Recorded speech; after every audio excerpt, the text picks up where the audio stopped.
สวัสดีค่ะมื้อนี้เรากลับมาพบพ้อกันอีกแล้วนะคะกับคุณครูแนนนะคะมื้อนี้บรรยากาศดีค่ะพี่น้องเบิ่งแดดแจ้งจ่างปางค่ะพี่น้องมื้อนี้คุณครูแนนสิพามาเฮ็ดหยังว่าติเบิ่งด้านหลังพี่น้องคิดว่าสิเฮ็ดหยังคะนี่นี่ทั้งหลังนี่เฮ็ดหยังเอาคิดว่านี่มื้อนี้สิพาพี่น้องมาหว่านข้าวค่ะพี่น้องมาค่ะพี่น้องมาไปกับคุณครูแนนเลยจ้า พ่อกะไถแล้วก็ปั้นหน้าเป็นที่เรียบร้อยแล้วนะคะพี่น้องนี่ตีปั้นละเอียดค่ะพี่น้องเหลือแต่วานค่ะมาเบิ่งขั้นตอนต่อไปในการวานเข่าวจ้า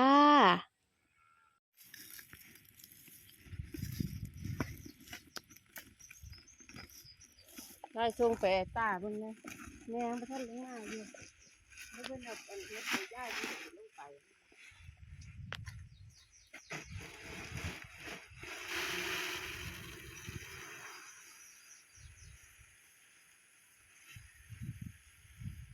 แหมเขาปัดเอาเขารีบออกหมดแล้วนี่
อยากได้ห้างอยากได้ที่ทำซ้ำใดปรับเอานะคะพี่น้อง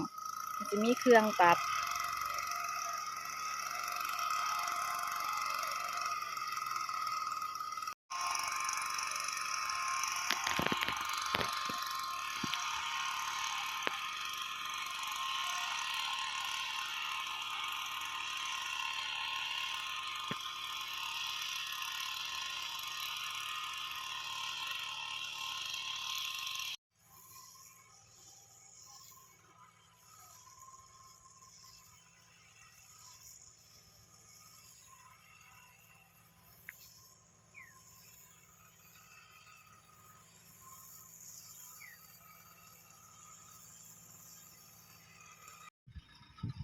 เทคโนโลยีทันสมัยเนาะค่ะพี่น้อง